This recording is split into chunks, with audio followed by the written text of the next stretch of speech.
Yo, what's poppin'? It's Kendrick Lamar. This is Fat Lip right now. This is Guapale. What up? This is Pos Plug One. Word up, True Goy, De La Soul, we in here. And it's Immortal Techniques. Me, DJ Q.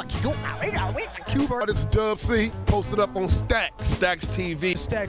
StacksTV. This is Danny Glover, and you're watching StacksTV.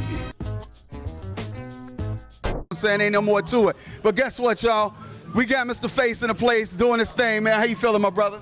Man, I'm enjoying this shit. Man, listen, you came out here giving them something a little extra tonight. You brought your guitar with you, man. I know I did. I'm starting to get into that shit, man. I got a surprise for y'all. Yeah, but always just being a musical type of dude, you know what I'm saying? You basically give them a little something extra. But that's legendary shit right there, you know what I'm saying? Absolutely, man. Did you give her a name? My guitar? Yeah. No, I got a lot of them. A lot of, okay. Yeah. What's your top three? Gibson Les Paul. Okay. Fender Stratocaster. Dig that. Conversion. Oh, okay. Not the original left-handed, the right-hand conversion to make it left-handed. Right. That's one of my favorites.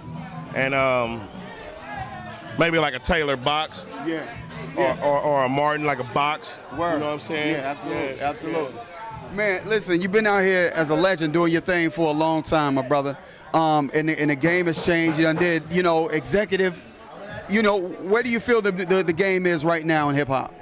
I mean, every time I speak on it, it's like I'm gonna call me the flag or the nigga, a racist, anti-Semitic nigga, because I'm saying that these all signing, dumbass looking, Right. So it makes them look stupid to everybody else in the world. Like, damn, man, this is getting stupid as fuck. Right, absolutely. Pretty soon, like I said, if this is looking too goddamn stupid, and all the white rappers look smart, then shit. Yeah. Don't stop listening to the niggas and go listen to the more intelligent sounding shit. You feel me? Absolutely. Ain't nothing racist or anti-Semitic about that shit. That shit is real.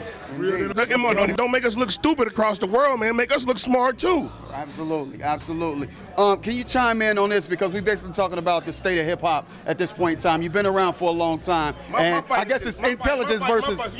My fight is this. My fight is, man, they signed all of this shit that makes it look stupid, so people in Sweden think it's getting stupid, or people in Hong Kong think it's getting stupid. Dig that. I'm done. Dig that. Well, we gotta get Willie D in here and see what he feel about this, man. Have a more intelligent diplomatic answer than me. Hold on. I ain't no diplomatic shit. If it's right, I'm gonna right. It's gonna be right. If it's wrong, it's gonna be wrong. Okay. Well, where do you stand on it right now?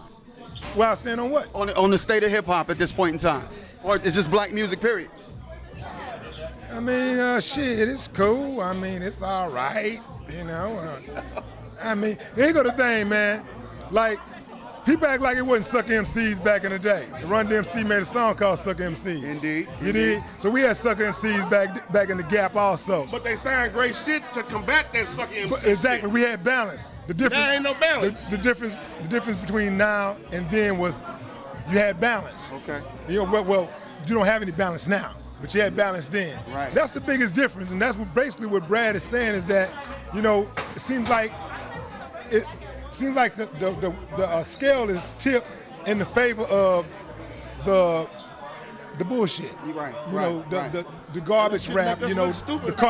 Only to each other. We know the shit's stupid. The cartoon stuff across the world, though. Right. Like, people in Sweden think this is getting stupid. Right. It's bigger than, the world is bigger than the United States. And so most people, when they look at hip hop, like most people in the U.S., they don't even think outside of the U.S. They don't even think how we being examined by people outside of the U.S. Mm-hmm. They really look at whatever they see on that tube, primarily MTV and CNN, because I travel all over the world. Right. And those are the main stations people outside of the U.S. watch. Right. They watch MTV and they watch CNN. Right.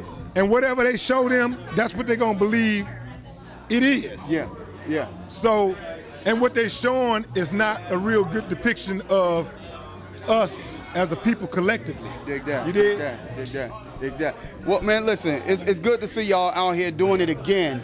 Came together, you know, as a, you know, I guess it's like, is it a reunion tour going on right now, or y'all just doing spot dates at the moment? No, this is a tour. This is our first tour in 22 years. Word, man. Yeah. Congratulations. It's good to see. Because, see, at a point in time, because you got the Kings of Mike tour that's out right now, where you got Public Enemy, LL Cool J, Ice Cube, De La Soul. That's a good tour. That's a good tour. You got brothers out here that's been out here for 20 years doing what they do.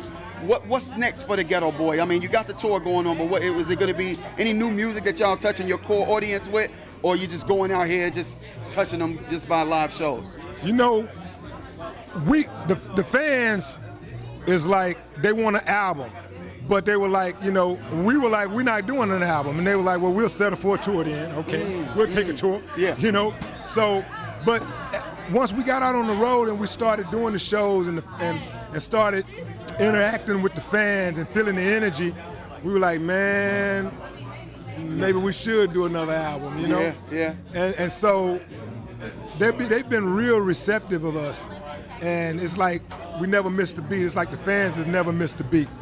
And so we're in like early discussions about, you know, putting out maybe at least one more album. Okay. Yeah. Okay. Well, you know, at this point, you know what I'm saying, they got iTunes or whatever. You can throw out a single, you know what I'm saying, and test the waters and see what it is. Or if you put out a whole album, okay. We don't want to do that. You want to just do the whole package.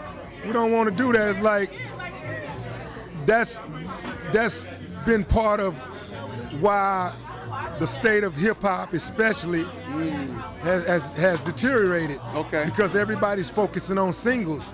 Everybody wants something for the radio instead of just making music from your heart. Right. Like, we don't go in the studio to make a radio song. Okay. You know, if it comes, it comes. Right. We go in and we just try to do a song that's relevant. Okay. And where it goes from there, you know, the fans will determine that. Yeah. The fans determine. Yeah. But we just go in to make a song. Absolutely. And we try to make classics, a song that you're gonna remember. And we just put our foot into each song, and if it turns out to be a radio song, it turns out to be a radio song. Right. But we're not slaves to the radio. Dig that. Listen, it's good to hear that, my brother. Absolutely. We gotta talk about one more thing, then I'm gonna let you go, my brother. Anybody who knows the Ghetto Boys, anybody that knows about Willy D, know that Willy D's always been nice with them hands. What's up with the boxing game, brother? Well, you know, I did it as an amateur, as you know. I won the Texas Golden Gloves when I was 17, and everybody thought I was going to, you know, go right into boxing. But hip hop came along, and I got involved in hip hop, got deep into hip hop, and I did that, you know, for a while. I had some pretty good success with that. Yeah. And I used to watch the boxing all the time on television, like a lot of people. And I'm like, man, I can see what a dude gonna get hit with before he get hit. He gonna get caught with a left hook. Yeah. Or he gonna get caught with that overhand right. I can tell how he holding his guard or the way he positioning himself. I can tell what he gonna get hit with. Yeah. Or I can tell what he can throw to knock that guy. Right. So it was kind of like calling me. But once I got into it, I realized that even though I had some success with it as a professional, Okay. Yeah. I couldn't really be dedicated like I wanted to, because I'd already made my lane with hip hop. Music, yeah. And I already had a certain type of lifestyle. Right. And so I couldn't really maintain that and do boxing at the same time. Okay. So I kind of got it out of my system. I stepped back. But to me, you know, boxing is like the best sport in the world. Absolutely. To me, it's no greater pastime than watching two people. I mean, besides, you know, being with your kids, spend quality time with your kids. Right. It's no greater pastime to be to seeing two people that want to fight each other fight. Yeah, man. It's like not bullies. Right. Not one person bullying and the other person scared. Right. Talking about two people that want to fight. I don't like you. Well, I don't like you. Indeed. Well, let's fight. Take it to the square. Indeed. And you fight. Right. Oh, that's a beautiful thing, man. And it's even more better when you got two dudes with skills. That know what they're doing. Yeah, they ain't looking like no bar brawl, you know what I'm saying? But that's beautiful inside the ring. Yeah. Inside the ring, it's absolutely mandatory if you're going to have a good time watching it. Yeah. That you see dudes that know what they're doing. Right. But outside the ring, a fight is a fight, man. Yeah. You know, I don't care who fights. We know that. Ain't no telling what might happen. You know what I'm saying? I'm just saying, like a fight is a fight. I don't care if it's two bums. Yeah. You know, like fight. Yeah. A fight is a fight. It's entertaining. Well, you know what? I gotta say this though, man, because definitely I see footage of you doing your thing, man. I'm like, this dude, I could tell you knew what you were doing, because I'm a fight fan. That's my favorite sport all across the board, man. So I was just telling just your formation, you know what I'm saying, the way you did everything. I was like, damn, you know what I'm saying, like, it was cats in like barbershop talk. Right. Cats was comparing you to Roy Jones, like with the whole style. Right. You know what I mean? Let me ask you, who's the fighter that you're looking at right now? I mean, you know, we got, of course, you got, you know, Mayweather out there, you know what I'm saying, but is there any, you know, new prospects coming up that you got your eyes on to say this dude's gonna be the next guy? Well, Andre got a championship, but he's that guy. Yeah. Andre Ware. He's that guy. Oh, Bronner? Huh? He said Andre Ward or Andre Ward. I'm not saying Ware, but Andre Ward, yeah. Yeah, okay. I'm thinking about Andre Ware, the football player, but Andre Ward. Yeah, He's that dude. Yeah. He's that new dude. He's exciting to watch. He got a lot of energy. He got a lot of heart, passion. You know, I like that. You know, Okay. I like that in fighters. Absolutely. And you know, like you said, I'm glad you mentioned Floyd, because Floyd, to me, like, he's that dude too. You know, Floyd is that dude. And I see you got it. A lot of people. Well, I ain't gonna say a lot of people, but some people don't like Floyd because he's flashy or whatever. But man, the dude got heart. He got passion for the game. Absolutely. And he take care of his people. There it is. See, a lot of dudes don't do that, especially a lot of these dudes that people look up to. Not just rappers, basketball players, football players, doctors. People that own their own businesses, whether they, you know, a medical practice or a bus driving company or whatever it is. Yeah. You know, a lot of people, they don't really look out for their people. They chip them off crumbs. Right. But Floyd take care of his people, and I respect that. Well, you know what? Speaking of taking care of your people, thank you for your time taking care of us with this interview, my brother. Yes, sir. All right.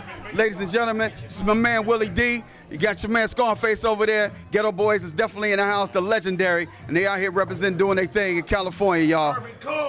Indeed. It's your man Taquan. We're going to see y'all in a minute. Of course, when you see the S, you know you're rocking with the fresh. StacksTV.